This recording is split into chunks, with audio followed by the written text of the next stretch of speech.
Welcome student. In today's class we will discuss about national income measurement, what kind of approaches and difficulties are associated with national income measurement, the different aggregates which needs to be calculated for measurement of national income will be discussed.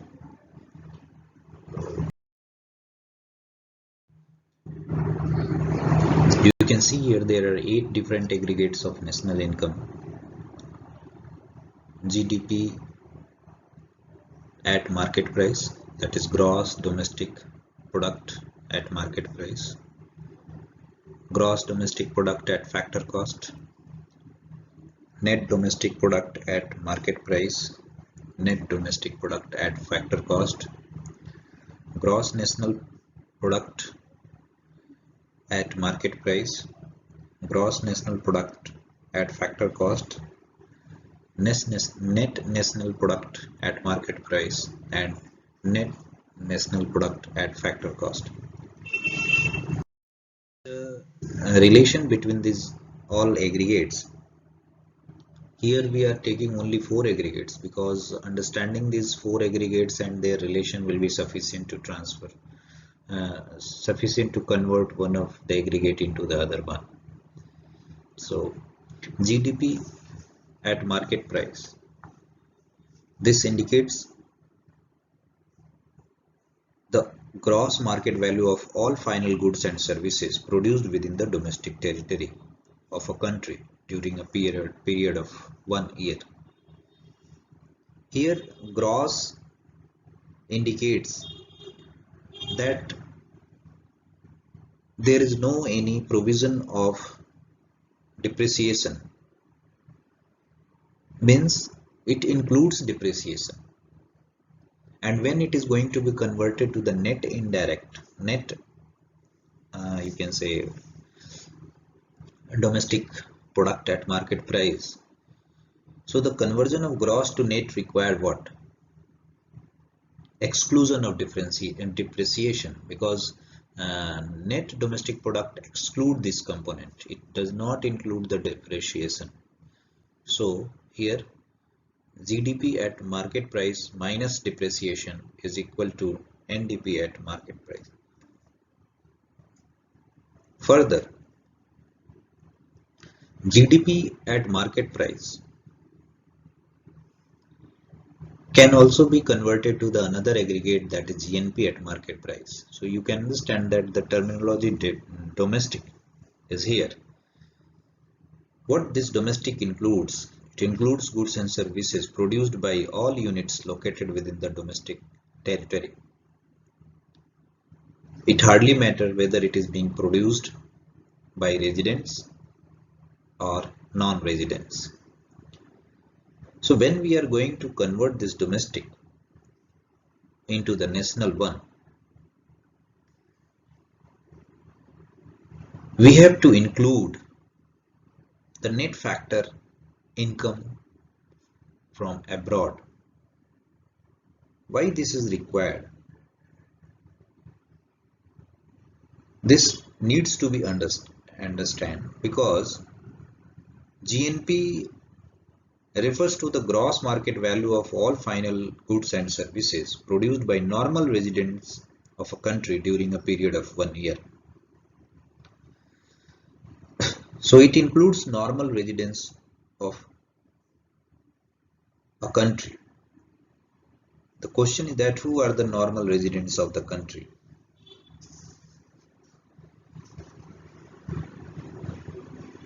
These are those residents whose interest lies in India, in our country, although they are working or they are acting as a factor of production in any firm outside our country. So they are getting factor payment from there, and it is going to be part of the national income of India. This is what the factor income from abroad. Similarly, the normal residents of another countries foreign countries. The people are working here as a factor of production. They are getting the payment, they are earning the payment, that is called as factors payment, and this is being included in the national income of the other country. So this is what the factors income paid to abroad.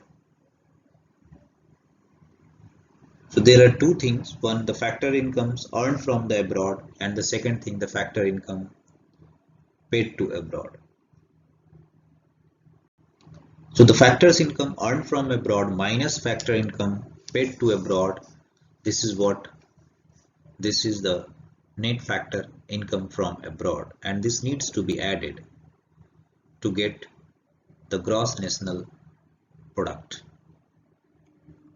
So in order to get GNP at MP, factor income from abroad to the GDP at market price. The third thing that is varying here is the market price to the factor cost. Dear student, we know that there is always variation between the calculation of value of goods and services at the level of factors of production involved in the production of that particular goods. When it is compared to the market price of goods and services. So this variation between the factor cost and the market price is due to the indirect tax imposed over the firm producing the goods and services and the subsidies provided to the firms for that production. So this is called as net indirect tax. The net indirect tax is equal to the indirect tax imposed over the firm minus the subsidies received by the firm. So the deduction of this value, net indirect tax, from GDP at market price, we get GDP at factor cost. So this is what the whole, you can say, concept. The relation that can be established between the market price and the factor cost, the gross value to the net value, the domestic territory with the national residence, and can be used to convert one aggregate into the another aggregate, can be used to establish a relation between any of the two aggregates out of the 8 aggregates that we have discussed earlier.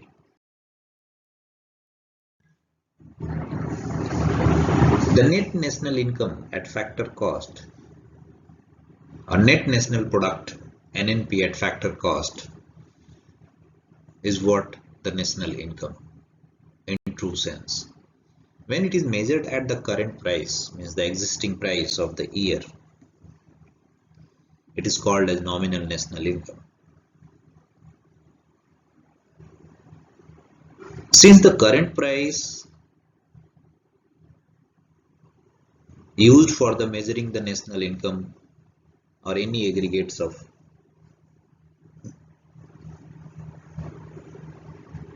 national income,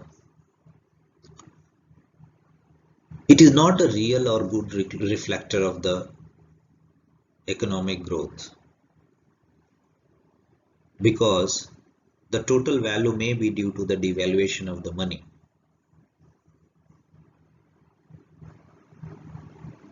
So in order to get the correct outcome, whether the economy is growing or not, we have to measure the national income at the constant price, the price taken over the base years, and is called as real national income.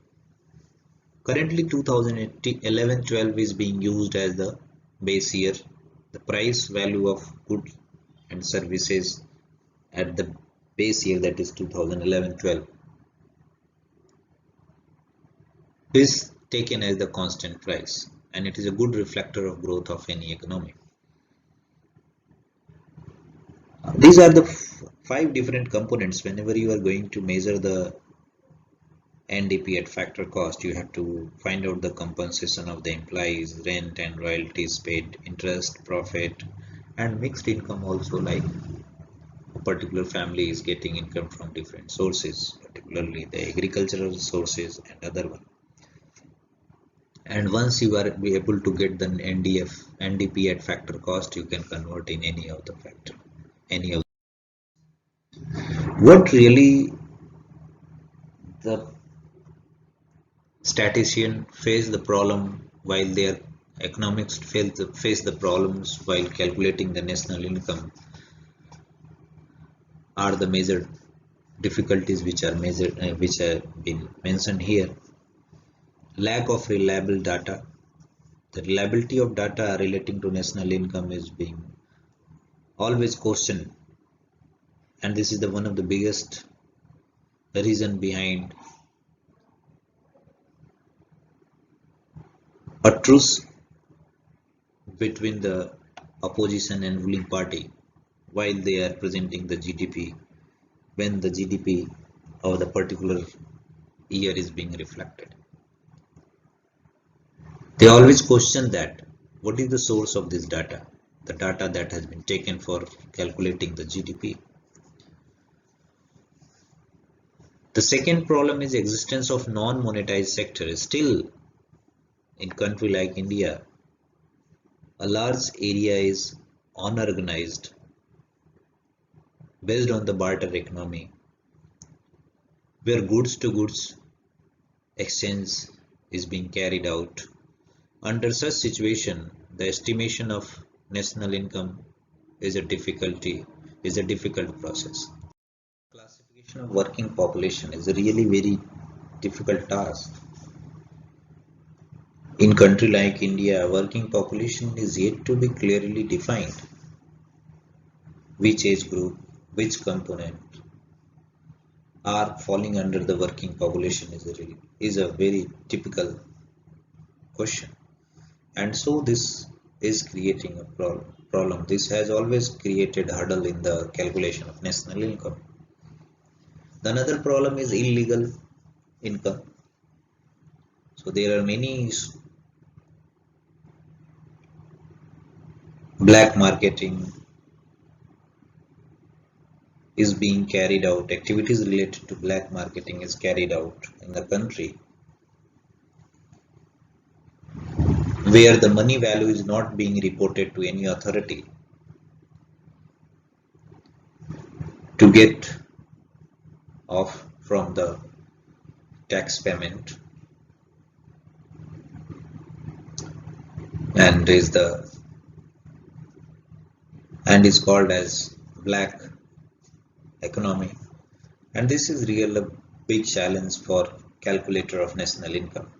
The another problem is the problem of double counting, and it is being resolved by following two methods. Either you can go for the exclusion of the intermediate goods, right? Because when we include the value of intermediate goods, there is a reason behind the double counting. But like wheat is being converted to flour, some flour into the bakery product. So if you are including the goods as a flour, you are including the goods as a wheat, you are including the goods as a bakery product. So you are observing that there is a recounting of the goods, the same thing several times. This is what the problem of double counting. So what is the solution? The solution number one is that exclude the intermediate goods and only take the final good. And the second method is, if you are not taking final good, take the first raw material, thereafter value addition only. So these are the two ways through which we can reduce this problem, if we can remove this problem, and it is being done. The next topic is trends in contribution of different sector to GDP. If we can take the trend of 2017, at the world level, agriculture sector is having 6.4% contribution, industry is having 3%, service sector is having 63% contribution at the world level, while it is different in India. And you can imagine that India is having 15.4% of contribution for the agriculture sector, 23% by the industries, and 61.5% the service sector. So this is what you are observing as a change, that here the major point that is related to the Indian economy is the agriculture sector, which is contributing a lot. I want to notify you, industry's contribution at the world level is not 3, it is 30%. So this is what there is a mistake. So you can, in China, industrial contribution is very high. It is near about 40.5%, and in comparison to the other countries.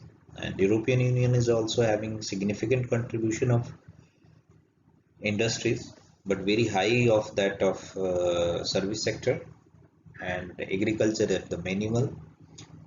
In US also, agriculture is the lowest possible, with very high at the service sector. So you can consider that how much the variation is. If we can say the trend from 2009 to 2019, you will observe that contribution of agriculture sector at the bottom is ranging from 15.41 to 17.19. So it is ranging between this regularly, right? It was initial increase followed by decrease, so you can understand. Similarly, if we are going for the industrial sector, it is in early phase it was relatively decreasing with a slow rate, but later on it has decreased a little bit more. And if we go for the service sector contribution, it is really increasing with a slight increase. So you can understand that in the recent time, in comparison to the agriculture industrial sector, the service sector is increasing with slight increase, with slight variation, but more or less the variation is not so you can say high that it can be considered that one particular sector has performed well while others has not performed. So all sectors have performed well. The current price that at the current price between 2019-20 financial year, what was the GDP change? The change, what was the proportion or contribution? So you will observe that it was 17.76% for the agriculture and allied sector, and industrial sector 27.4%, with higher in the manufacturing sector with 15.13%. Service sector 54.77 with higher value in case of the, you can say, financial, real estate, and professional services. So you can observe there is a greater contribution of this. So same kind of contribution you will find on the also, but the total data value may vary. Like it is 14.65 for agriculture and forestry, 30.18 for the industry, and 55.17 for service sector. So there is a slight variation when it is being calculated on the cost in price by taking 2011-12 as a base year. And, Indian economy in the globalized economy. So how the globalization is having good relation with the Indian economy, that we have to discuss here. The globalization is what the integration of economy of the nation with the world economy. And in 1990s, when liberalization, privatization, and globalization policy was followed by government of India. After that, the Indian market was open with the foreign market, and it has resulted in a significant amount of foreign investment in field of corporate, retail, and scientific sectors in the country, and which had tremendous impact over the social, monetary, cultural, and political area of India, because this has resulted a cross-country culture, you can say, interaction, as well as economic integration, and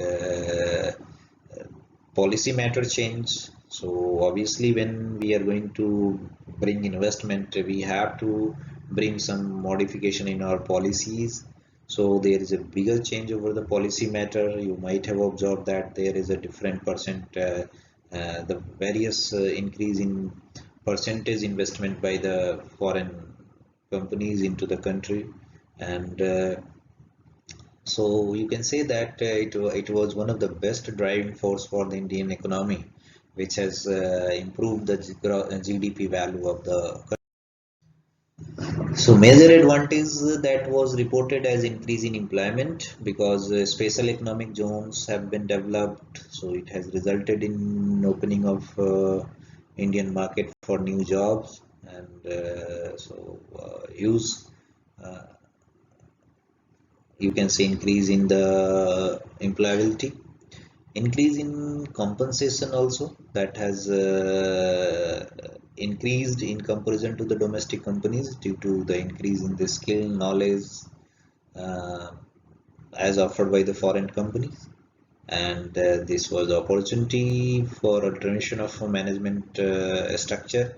It has uh, it has created a positive influence over the Indian market also. Indian companies also, they have tried to change themselves also to compete with the foreign market, and living standard has really increased in our country. So there was a great change in the purchasing power or purchasing behavior of the people, and so really in many cities there was a very good improvement in the living standard.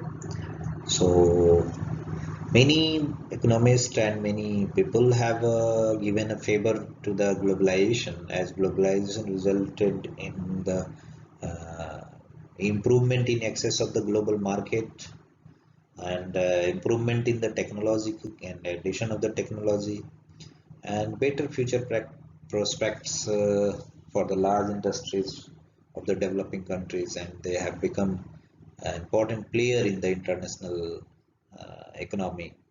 So obviously they have started, developing countries have started to play a significant role. So at the same time, there was one community who were opposing the globalization, and they were criticizing that. So a big bunch of scholars have criticized it, and why they, because they stated that this benefit of globalization will more uh, for the developed countries, as they are able to expand their market to the other countries, and so they are going to ruin the developing countries. So there will be compromisation of the welfare of the people belonging to the developing countries, and they have also proposed that market driven globalization will increase the economic disparities between the nations and as well as between the people. So it was being approached at several platforms, but